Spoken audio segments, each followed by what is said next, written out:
Good morning, everyone. It's good to see you here after a good summer. I think I was just telling Tim Kroll, I usually have a long list of things I got done. I feel really good. I got a third of the list done. And I think probably everybody in the room is in the same boat. So it's good to be off back here, and I hope your semester's off to a very, very good start. I'm happy to be here, particularly after a nice long weekend for Labor Day and a Razorback win last Thursday night. And I'm also, it's a pleasure, and I think we're really interested in being here to talk today about campus safety. I think that's the underlying issue that we're talking about. So thank you for joining us, and this is being streamed, so thank you for that are tuning in and watching this as well. I think you know that I did not support this concealed carry law when it was introduced in, I think, basically 3 or 4 weeks after I got here. And in fact, I went back and thought about the interview process in October of 2015 when I came and interviewed for the chancellor's position. And what I do remember is several questions, and some are in the room that actually asked the questions of me, but one of the very first questions that I was asked was about concealed carry and where I stood about this law, this potential law that had been introduced a year or so before I arrived. And I said at that time I didn't support the law because I just didn't think that that law really made our campus any safer. In fact, it might do the opposite.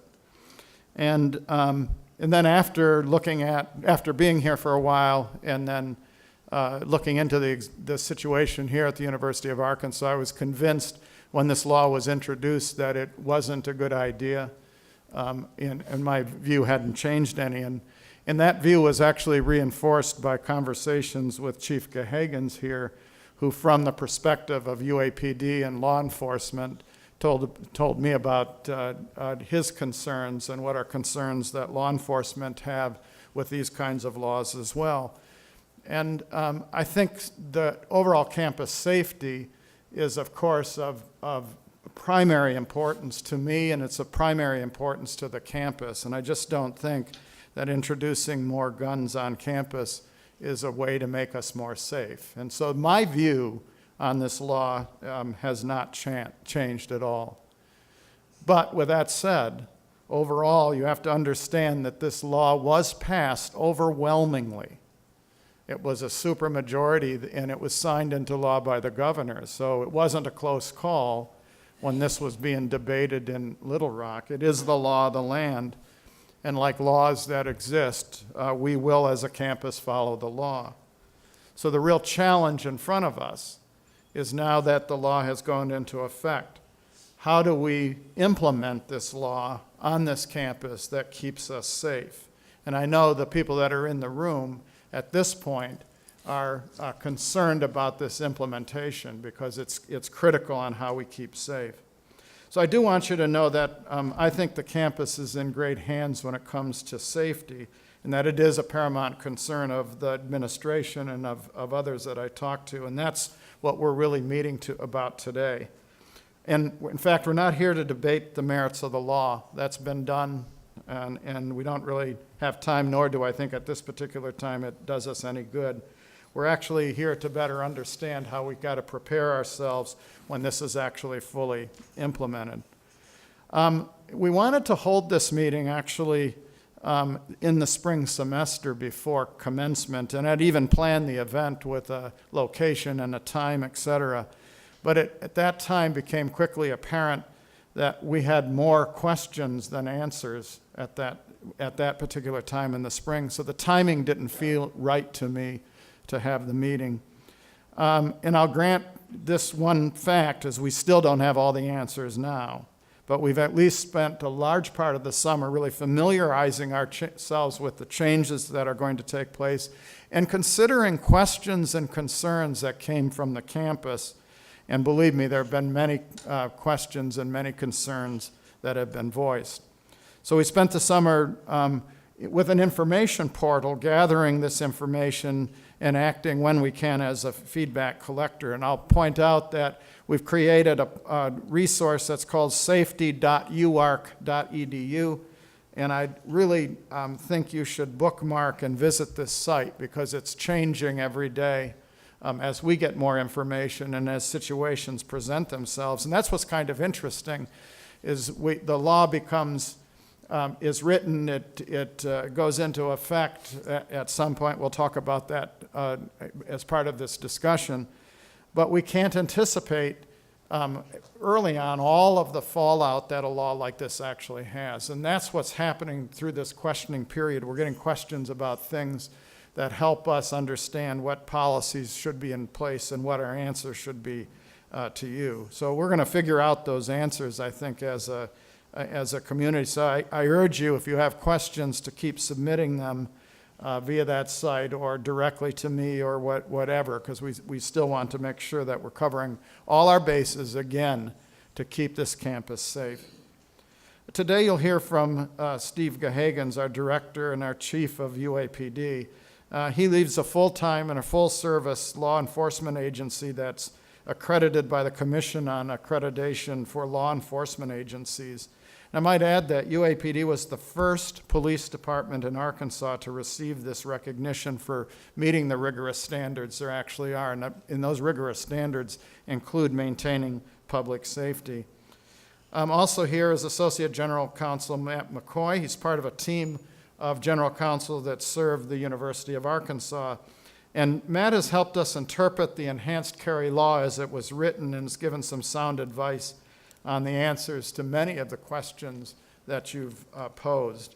Also here, back here to the man behind the podium, is Mark Rushing. He's the head of university relations, and I want to commend he and his team for doing really yeoman's work on establishing the web portal and presentation that I talked about, as well as continuing to keep us informed as we move along. So I'll end by just thanking you again for being here and pass it now along to Mark so that we can get this forum underway. So thank you for coming today. You show interest in this university, which I appreciate. Mark? Thank you, Chancellor, and thank you for that background and introduction and for being here today. I think that's appreciated by us all. Good morning, everyone. You are why we're here, and the focus of today, we have an hour, and we'd like to hear your questions and your concerns, and we'll do our best to address those. But before we jump into that, I'd like to give you some of the basics of the law. Many of you are already aware of some of the foundational elements of the law, but our effort is to continue to create understanding of the law because I continue to hear misinformation across campus, and so I think that's important. First, as you know, the new laws went into effect on September 1st. Concealed carry on our campus is still prohibited until the enhanced carry permit is available. The Arkansas State Police has 120 days after the effective date to develop that enhanced training process and make it available to citizens of Arkansas. Arkansas State Police spokesman recently indicated they will likely need all of the time that they're allotted, all of the 120 days. If that's the case, that pushes us through the end of the year. Again, we don't know the exact date, but that's the best indication that we have so far from the Arkansas State Police. Concealed carry will be allowed on campus at that time, sometime in the future. For those generally over 21, with some limited exceptions, got to have the concealed weapon permit. And again, in addition, this is a difference between off-campus and on-campus. Those wishing to carry on campus at that time will also have to have this enhanced certification training course and a permit of completion. Open carry will not be allowed on our campus. This is a concealed carry law. There are places that concealed weapons will be prohibited even after the full implementation and even after folks have the enhanced training certification permit. Those are U of A sporting and athletic contests, events and practices with approved security plans. Places and events with licensed and approved private caterers where beer or light wine may be consumed. The Gene Tyson Child Development Study Center and grievance and disciplinary hearings meeting certain requirements. And so I think it's important, especially for the folks in this room, to realize that technically firearms would be allowed in grievance or disciplinary hearings unless you follow the certain requirements. So what are those certain requirements? The meetings must be conducted in accordance with university procedures, lasting no more than 9 hours, held in a room that is no larger than necessary to complete the meeting. And probably most importantly, participants are notified at least 24 hours before the grievance or disciplinary hearing, and a notice is posted on the door of the meeting room or on all entranceways to the meeting room, indicating that possession of a handgun is prohibited in this grievance or disciplinary hearing. We're continuing to work on specific details of that and exact verbiage that'll be included on the signs and how those signs can be distributed and that kind of thing as we move forward. Again, with the understanding that we don't know exactly when concealed carry will be allowed on our campus, but all indications are from the Arkansas State Police that it could be months. Where will storage of concealed weapons be allowed on campus when they are allowed at all?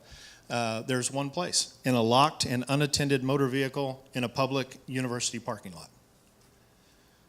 So no other university facilities, no lockers, nowhere else. One place in a locked and unattended motor vehicle in a public university parking lot. It's a concealed carry law, and so it must be, the firearm must be concealed and it must be carried. Again, as the Chancellor mentioned, we have some of the basics of the law and some frequently asked questions customized to different groups, faculty, staff, students, visitors at safety.uark.edu. It also includes the guidance on the new laws that we received from the University of Arkansas system. And again, the feedback we've received at feedback@uark.edu has been very beneficial to the process. If you've got a question, it's very likely that someone else on campus has the same question. So we want to hear those and work to address those together.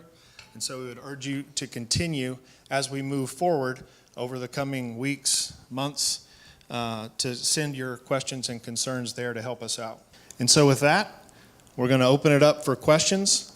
So if anyone has a question for anyone on the panel, please move towards the microphone in the middle of the room and we can begin.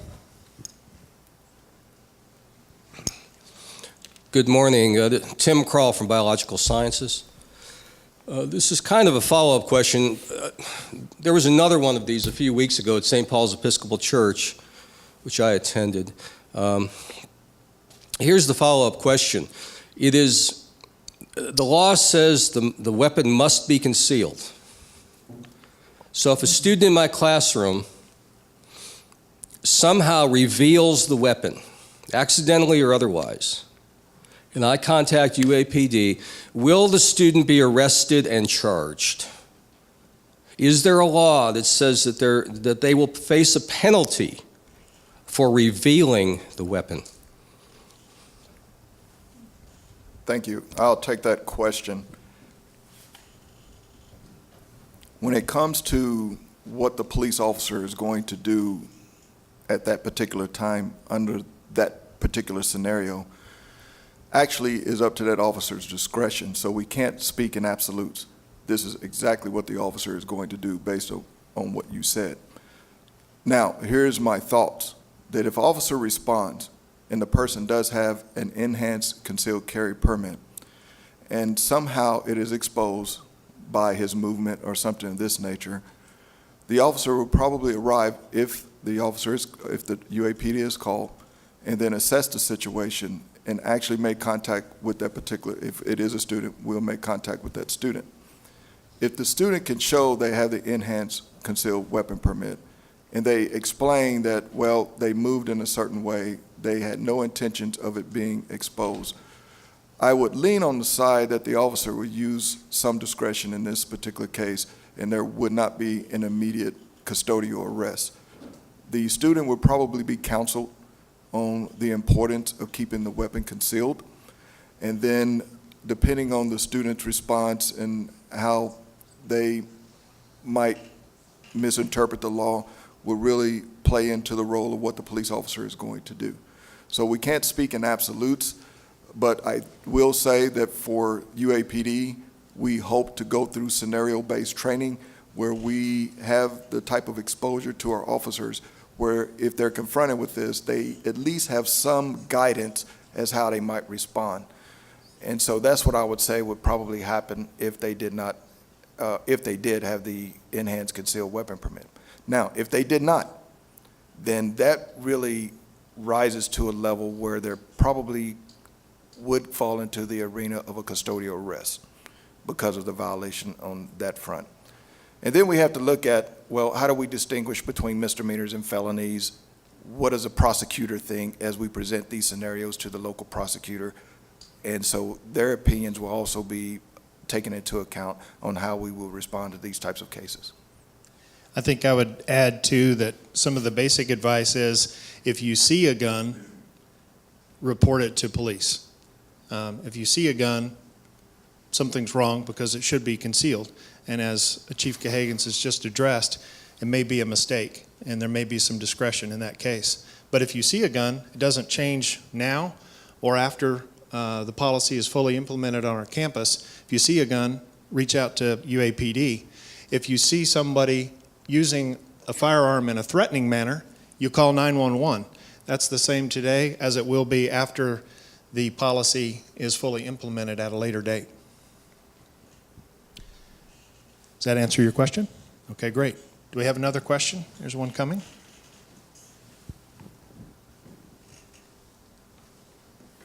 Good morning. I'm Kathy Sloan from the History Department and the Dean's Office in Fulbright College.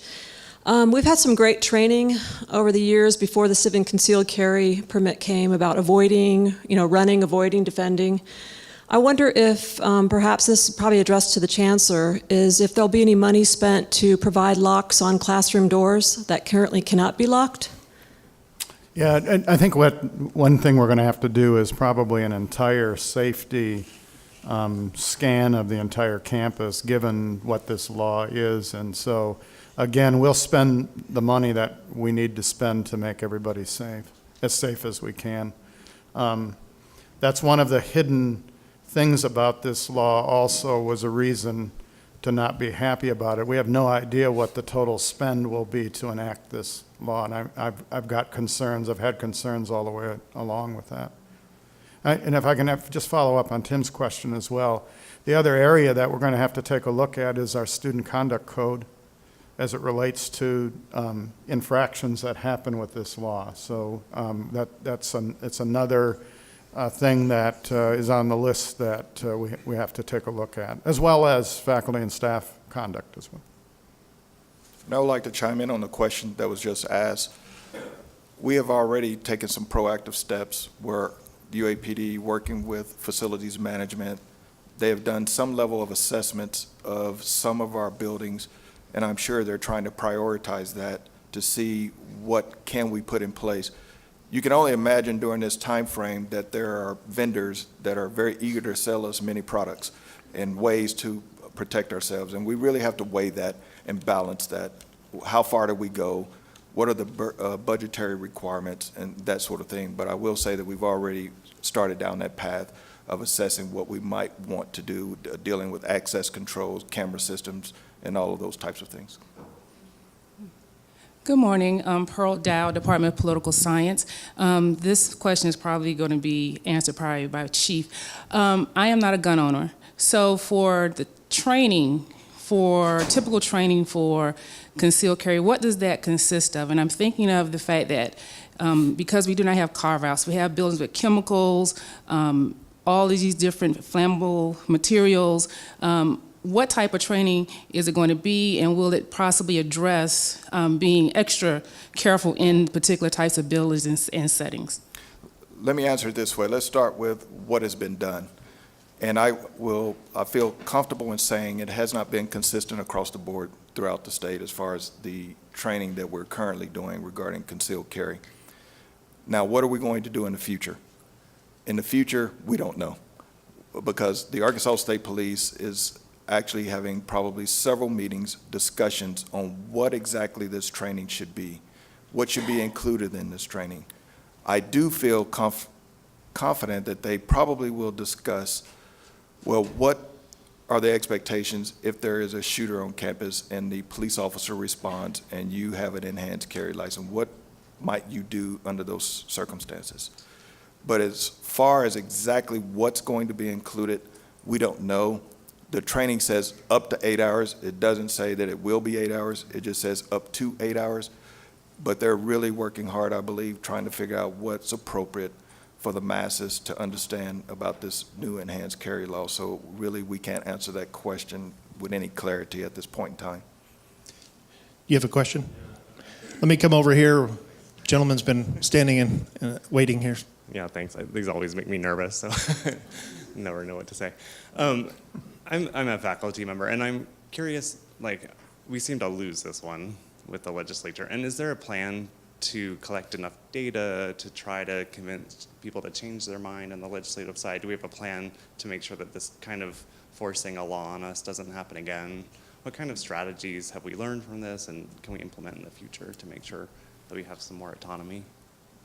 Well, there's obvious things about the collection on the cost, the number of incidences and all of that, that we'll certainly keep track of and we'll certainly report to our legislators. But I'm not one that's going to sit here and think that this law can be easily overturned with the supermajorities that existed that voted for it. So everybody's free, of course, to go to the polls and elect whoever they want.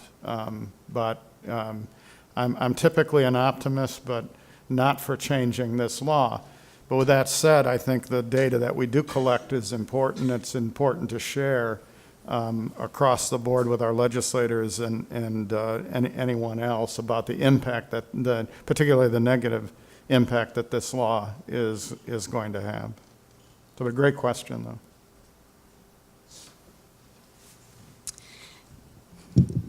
Oops. Even though I am, I'm Dorothy Stevens from the Department of English, even though I am from, I think, maybe the only department on campus that's had a faculty member murdered in his office, and a student, I'm more concerned about the possibility of a rise in student suicides on campus with this new law. And I'm wondering what is going to be, whether we're going to be ramping up services in response to that particular threat. I'm specifically wondering about what is going to be put into the U of A CARES system, because we were told about that system. We were told to report concerns through that system. Maybe I misunderstood. Our experience has been that replies, when we report something through that system, can take days. Yeah, and another very good question in the sense that we've noted over the last few years, or maybe the last several years, there's really an increase in the incidence of depression and anxiety among college students in general, and this university is no different than any other.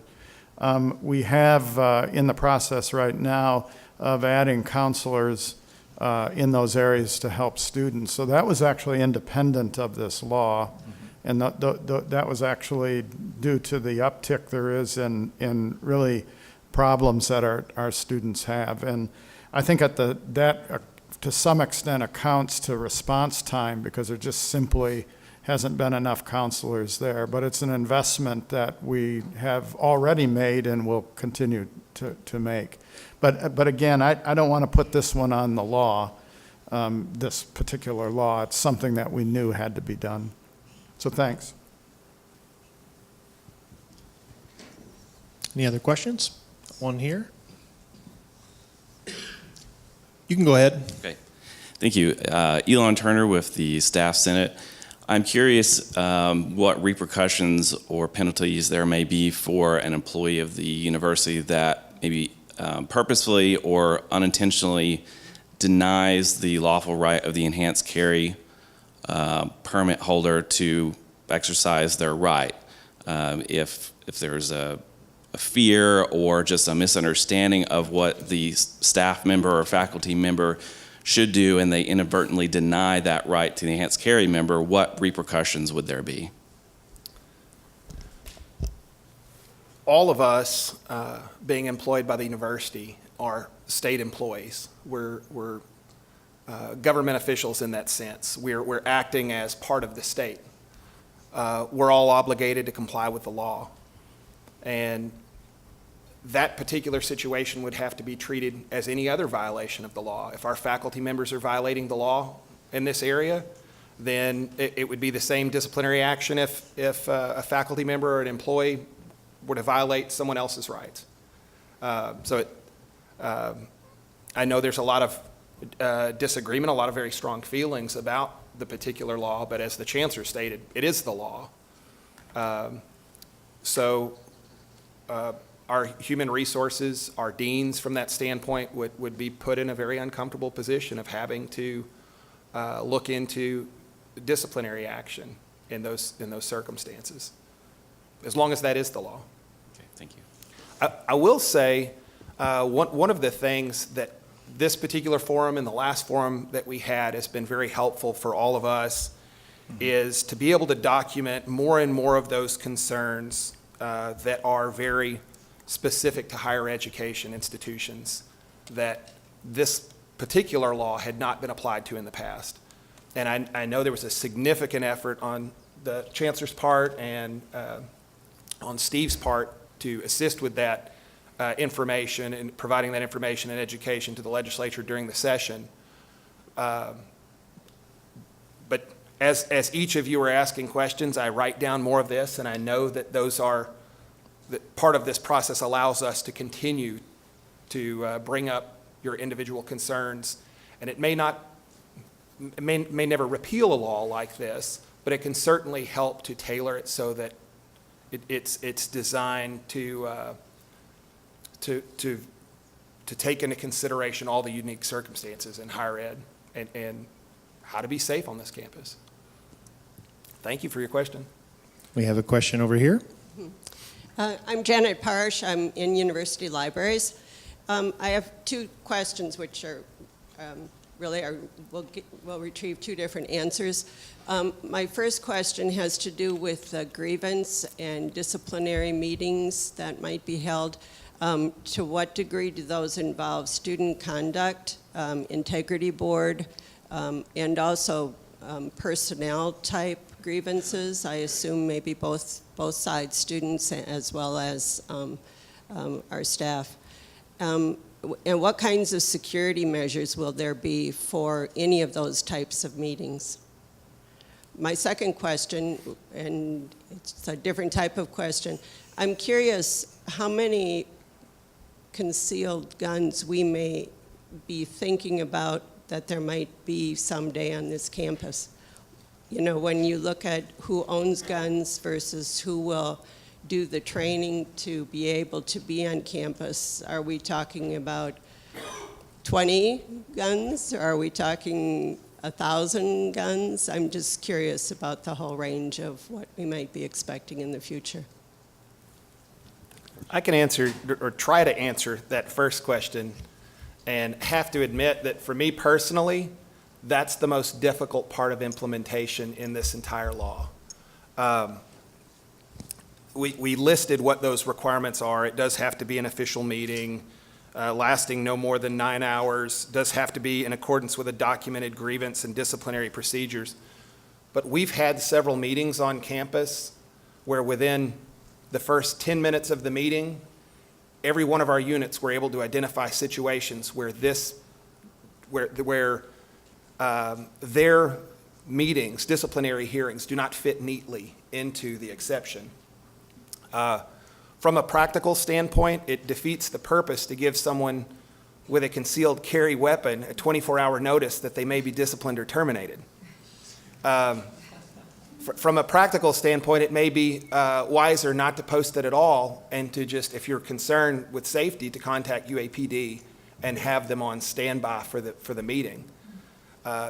That to me becomes troubling when the exception itself is almost unpractical in implication. But we're in the process of working through that where we would be able to produce uniform signs for a lot of those more easily identified grievance and disciplinary procedures. A lot of those through student conduct or through OEOC. Those documented grievance procedures are a little easier to define. Most of those already require the notice. It's more difficult when you're dealing with a supervisor who is looking to counsel a subordinate over a performance issue or over a disciplinary issue. And many times there's not a notice, there's not an email. It's walking down the hall, it's saying, hey, can we talk about what just happened? So that I think creates a difficult situation for a lot of our faculty and staff on campus. But we've already began to start meetings to try to identify as many of those formal meetings as we can to apply this process. I know that's not a perfect answer, but it's where we are right now, and we're hoping that the guidance we can give on more of these informal disciplinary actions can either, one, be more formalized, or two, we can offer more guidance beyond contact UAPD if you have any concerns, which is what you would do now. If you had a concern about disciplinary action and you believed that either the situation might be unsafe, we would always encourage you to contact UAPD in advance of those types of meetings. And this second question, Yes, I would like to add on to that exactly what he's saying, is that UAPD's always been in position to support any department when they have some type of personnel issue. We've done this throughout our history, and we would continue to do what we do. Now, as far as the numbers, I can share this with you. I think it would start out low, but it will grow. It would start low, but will grow.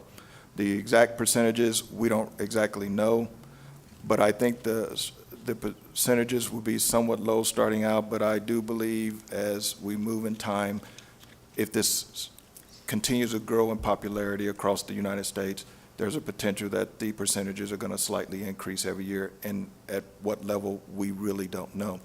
But one thing that we're trying to keep a pulse on, when you look at the residents in our residence halls and things of that nature, there are not very many 21-year-olds and above that are residing in our halls. There might be a few. And so just by the way we're set up, it will curtail some of this. However, the potential is right now, when you think about it, all the 21-year-olds and above that are faculty, staff, and our students, realistically, we can have very, very, very many. But I do believe that most the faculty, staff, and students were against this particular passage of the law. And so I don't think the numbers will be great, but I don't have the research as of now to be able to give you better numbers. But I have spoken to some faculty members where I think some will take an interest in doing research in this area, and some have already done research. And so now it's just in a position of predicting what we might face in the future. So one other thing that I think we will keep an eye on is we can't do it specifically for the University of Arkansas, but we can certainly keep an eye on the number of enhanced concealed carry permits that are actually issued in the state. Matt can correct me if I'm wrong, but another license from another state isn't good here. The training has to be here in Arkansas. So we can know that number of permits. So it gives us a general idea of what percentage of concealed carry permits that are actually already on the record are actually going for enhanced carry, which would give us some indication of how popular this law is. So, and again, it's not specific to the University of Arkansas, but I think it will give us an overall feeling on what's going on across the state. I think I'm Gary Ferrier from the Department of Economics, and I think the Chancellor just answered one of my questions. Will the list of who has the concealed carry license or permit and the enhanced permit, be a matter of public record so that I could see what it is and see if a student in my class has that permits or those permits? Would UAPD be able to see, or will all we know is how many have been issued in the state? Second question is, if a student has the necessary permits, they can carry a concealed weapon on campus, but it has to remain concealed so that we don't know if they have it or not. We don't see it. So if they have one and we don't see it, maybe they have the permits, maybe they don't. But other people, talking about the numbers growing, may say, well, I know people on campus have guns, we can't see them, so we don't really know if they have permits or not, but maybe I could carry one and no one will see it, and then they won't know whether I have a permit or not either. Do you expect that kind of behavior to, I don't know how widespread it would be, but it worries me. Well, in answer to your first question, no, we would not be able to know who has a concealed carry permit. That information is not publicly available. We would know the number, just the overall number that Arkansas State Police issues annually. With regard to the second question, and then I'll defer to Steve's thoughts on this. The concealed carry is the law in the state of Arkansas now. So I think I would be naive to think that there are people with a concealed carry license who don't violate the law and come on campus with it. I would feel certain that has probably happened at some point. Now, I'm not aware of that. I'm not aware of any reported incidents of it, and I don't know that we have any through UAPD or the city of Fayetteville. At our last forum, Lieutenant with the city of Fayetteville had indicated, and what did he say, in 15, 20 years, he had only had 2 incidents that involved a concealed carry. So I don't know, I wouldn't think to be as concerned at this point that the general consensus is going to be, I have a concealed carry so I can violate, or other people are carrying one, I'll carry illegally. But I don't know. I mean, that's always going to be an unknown too. Right, and I think that's the case now. We don't know. I would like to be an optimist and say most people will try to comply with the law, and we accept that as an assumption that most people will follow the law. But like in our general society, some people will violate the law, and those numbers, sometimes we don't know unless a particular incident occurs, and that's when we find out that we have a violation of the law. But if no incident occurs, and we don't have very many of these incidents, it's no way for us to definitely determine if there wasn't a violation or not. But we do follow up on all calls to us that might say, I heard that this person is carrying and doesn't have the proper permit.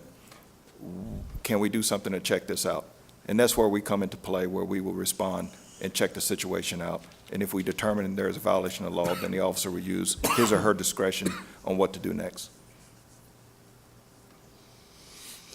Hi, Kevin Hall from Civil Engineering, and I suspect I know the answer to the question, but I'm going to ask it anyway. And I'll preface it by saying, while I hope that our campus is never visited by this, we have certainly witnessed in the past year demonstrations on campus that have the potential for turning violent. Is there any leeway under the law to try to limit the ability to carry at demonstrations that have a high potential for violence?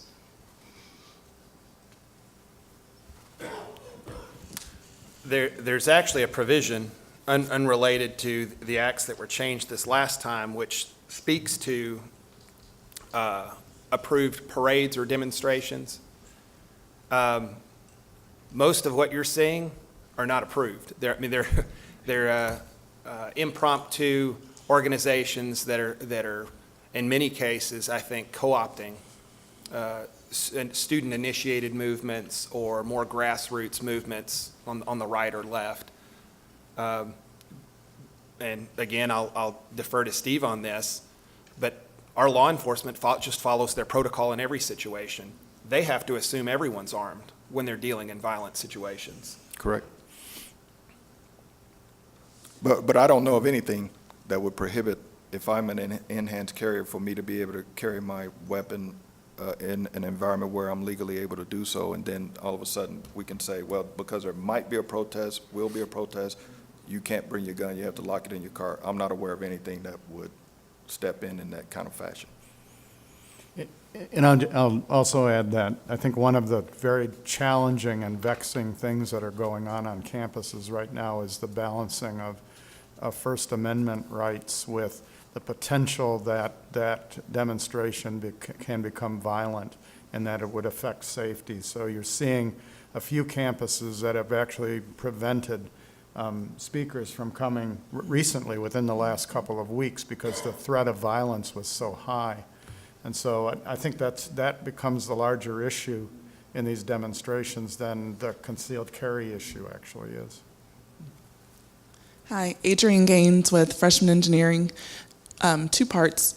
One is we deal with the freshmen and the parents when they're coming in at orientation. So wondering, is there some kind of message that's going to be sent for the fall 2018 incoming class? Because parents having questions, and if there's plans for any dialogue with that.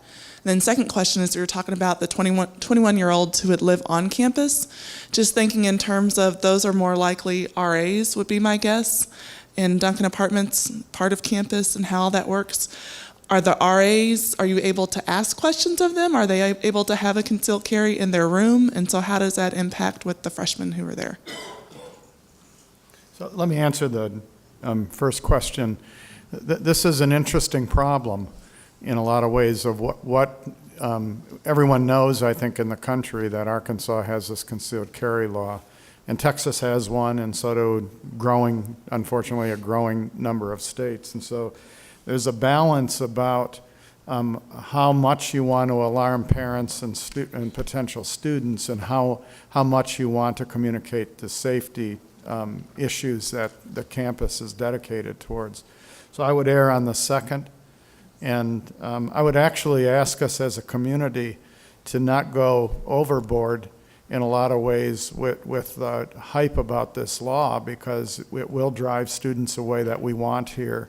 And I think we just have to continue to work to reassure students and their parents, as well as potential faculty members and staff members, that we're working to make this as safe a place as we can under the constraints that we're faced with the law. You want to take the storage? Under the law, storage in a residence hall is prohibited. But that also would not prohibit someone from having it on their person in a residence hall if they had an enhanced concealed carry permit. So, and then we get the question, so are students going to be Spoken like a lawyer. sleeping with their handguns at night? And this is another aspect of the law that we would all invite some guidance, either from the Attorney General's office or state police, and it may come through some of the training, and that is, then what constitutes possession? And from a council standpoint, our office has to look at, well, how is possession generally defined in the law? And possession is the exercise of actual dominion, control, or management over a tangible object. At least one court in Arkansas has said that that would include constructive possession, but it must be in a place that's immediately and exclusively accessible to the individual. It's a little more difficult from a law enforcement standpoint. Is that in the purse on the table, in the purse on the floor, in the purse over there, in the bag? And that's going to be an issue that law enforcement's going to face when those issues come up. It would seem a common sense understanding of that would be if it is within my exclusive and immediate possession, it's still considered possession. But I don't know that. So it could be that the Attorney General or state police says possession means actual possession, not constructive possession. So it's a new law for all of us, and so we have to look at what's on the books and try to project how that's going to be applied. So I hope that was helpful. And when we look at our university climate, we all can appreciate that we have very creative minds. So I would imagine some of these creative minds will try to find the loopholes on how to get around the actual written law. And so we, at UAPD, we would try to kind of identify what they might be and kind of have an answer for it, because you can appreciate the amount of training we're going to have to do just in our police department. And please don't underestimate that. I mean, officers are going to be called into situations where they're going to have to make some critical decisions. And so we're going to embark on the type of training where we can give them nearly every possible scenario possible, and then watch them under pressure be able to make a judgment call that we feel is in line with the intent of the administration as well as with the intent of the law.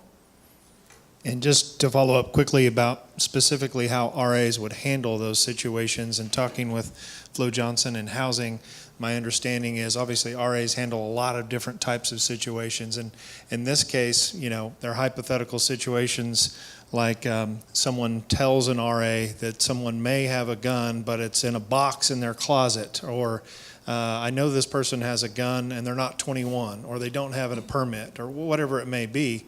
I think the protocol there in this case would be for the RA not to go question the student. What would be to reach out to UAPD.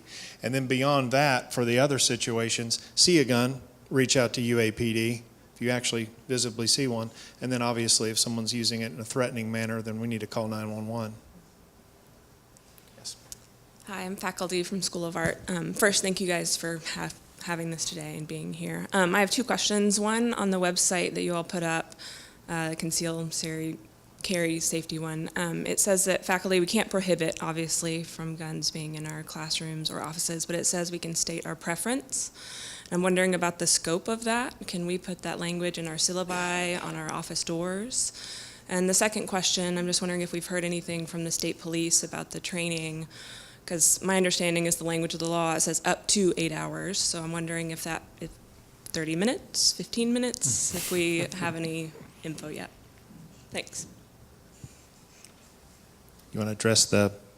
Well, as I mentioned before on the second question on the training, we really don't know. I've made some calls. I'm trying to keep a close watch on what it might be, and I'm sure there'll probably be some future meetings that I or one of my staff members will be a part of, where we will have a better feel of what that training actually will entail.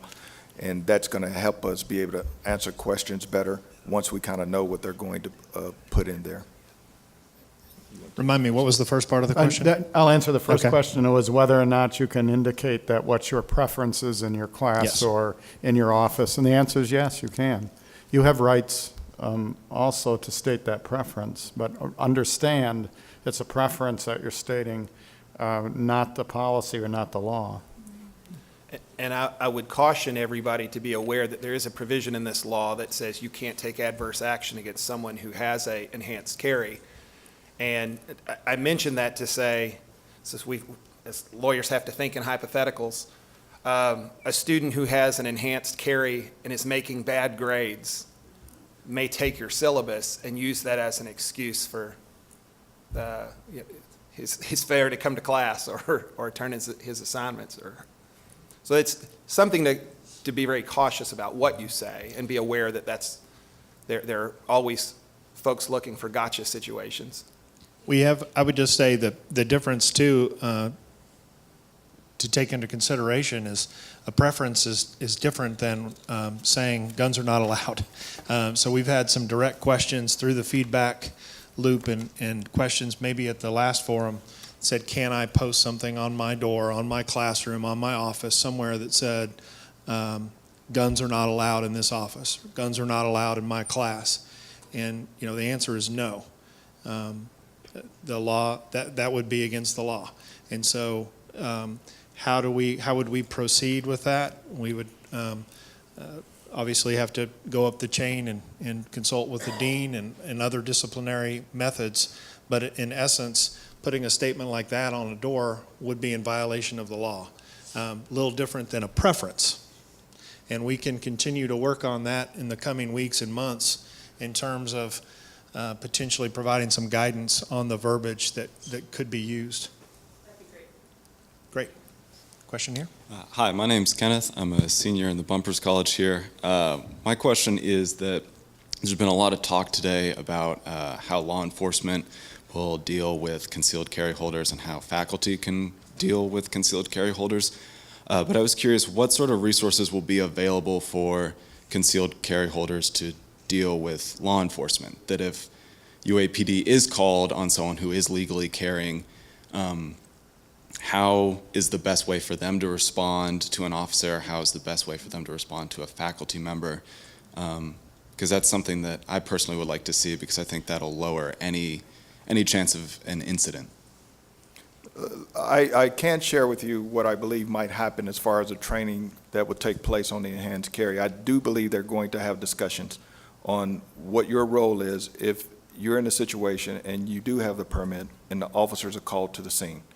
And I think they're going to give you specific guidance on how you respond to that. And so I think that will be in the training, and that's going to be very helpful for us. Now, I can tell you as a law enforcement executive with UAPD, if I find that that's deficient and not adequate, then I have the appropriate staff to go around and do whatever we need to do to make sure that we have good understanding across the board on what you might can expect when an officer arrives on the scene. And basically, if I had to narrow it down to some instructions, just make sure you don't do anything that would cause the officer to believe that you could be the suspect. And number two, you follow their instructions directly and not try to interpret. If they say to do something, then you do something. But I think a lot of that will be covered in the enhanced training. They won't walk you through tactical maneuvers and all of that, but they will discuss it. Now, more generally, the law does state that whether I can ask you whether you're a concealed carry holder. It's within our rights to ask each other whether we have the enhanced permit or whether we are carrying a firearm. But the law also states who you're asking is under no obligation to tell you. And so that's a situation, that's the way the law is stated. So in terms of how you would respond to that question is really up to you. No understanding that you can be asked, but you're not obligated to respond. And that, that's especially, it's important for all of us to understand, but especially faculty in terms of, what you're asking students, what your stated preference is, the correct verbiage that may be on the door of these things can potentially add up or not. And you want to make sure it's all in compliance with the law. Question? Hi, Erin Butler with University Recreation. I imagine that there are individuals who would be very uncomfortable being in the presence of a weapon every day, whether it's concealed or not. And so, for example, if a student finds out that the student that sits next to them in class every day has a weapon, maybe they've seen it or that person has told them, that could really weigh on them every day coming to class. If a staff member finds out their coworker, their subordinate, their supervisor carries a concealed weapon and that they're coming every day with that could really weigh on that staff member. So are there possible accommodations for someone who is very uncomfortable coming into an environment where they know there's a concealed weapon every day? Has that been discussed, or might there be accommodations for someone who is just really feeling that weight on them every day with having that knowledge? I'm not aware of any accommodation of that kind. The law is fairly broad. I think that there are certain accommodations and different things that might make folks uncomfortable in different ways, including this. So those are handled in different ways, whether it's a discussion or how it proceeds. But with the law implemented, again, it's new to us, it's new to our campus, but it's been in place in Arkansas for over 20 years. And there is no accommodation that I'm aware of like that. Yeah, and actually, thanks for the question, because it's one of those that goes on this growing list of things that we need to take a look at. And I'm not aware of discussions up to this point. But I would say, I think when you look at our Student Affairs Division, that they will do everything possible to try to have the appropriate conversations to maybe try to help people be at ease. So I think they would have a very active role when they learn of someone being very uncomfortable in their setting. And I would say the same thing for our housing. We do have a growing counseling section with our Pat Walker Health Center. And so I think there will be avenues that people can reach out to try to get some assistance and how to deal with some of these situations or some of the anxieties that might be present. Housing is, that's an example of where accommodations are made for various things. Maybe your roommate has a seeing eye dog, but you're allergic to dogs. Accommodation is going to be made. So there might be some thought along that lines moving forward as well. Yes, question. Hello, my name is Carly Moore, and I'm a grad student in Bumpers College. You mentioned exceptions to the campus carry part of it. I was wondering if you could give us some background on exceptions to concealed carry overall. So earlier the question came up about permitted demonstrations. That might be one exception for the general overall rule. Are there any others that could help us have more knowledge and maybe alleviate some concerns because it's already built into the original concealed carry law? Most of those are going to be very particular to the facility. And so one of the exercises that we engaged in early on was to try to identify as many of those types of facilities or circumstances that appeared on this campus. And Mark listed many of those in the presentation. There are some other facilities that this campus in particular expressed concern about, one of those being our mental health services facilities, but they're not covered on this campus. The University of Arkansas for Medical Sciences is covered, but they don't have a facility on this particular campus. K through 12 would also be covered. Under federal law, they're covered with zones around those schools are also covered.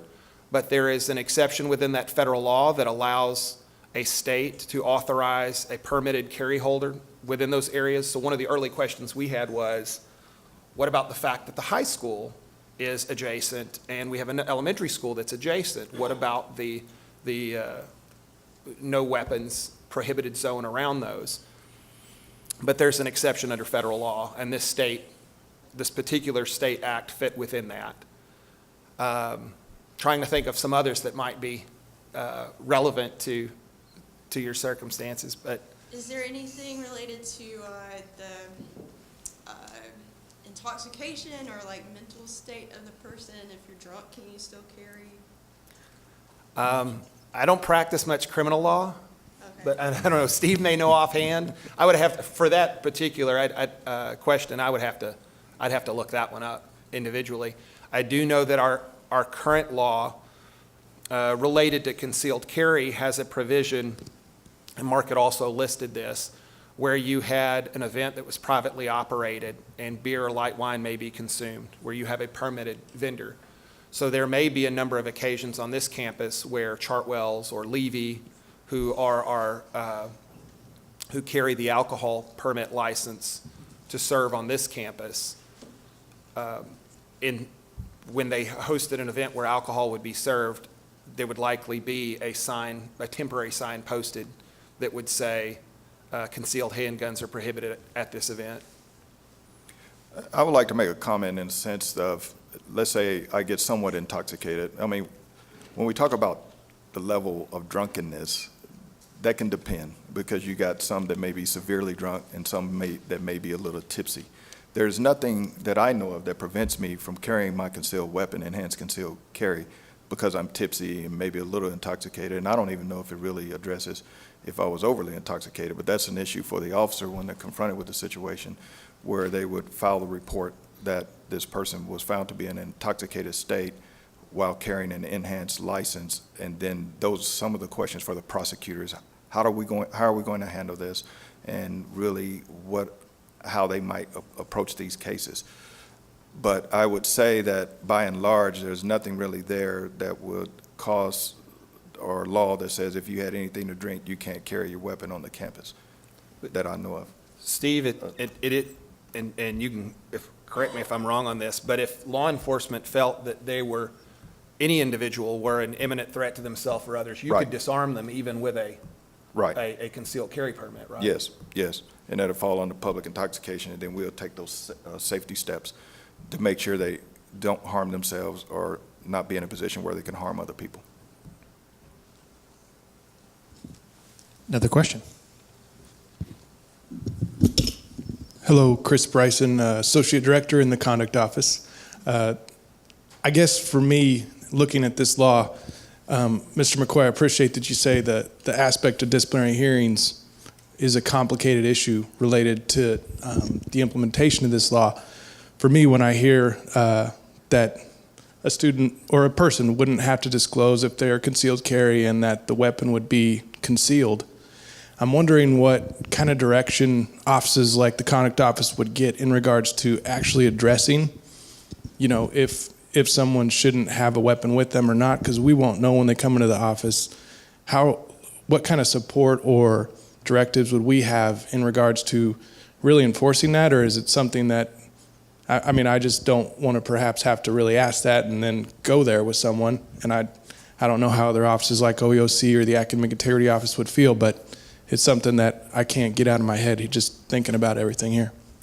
Well, thank you for your question. Your office is actually one of the most problematic because you're in those formal process hearings all the time. So you have a steady stream of students coming into your office at some stage of the process.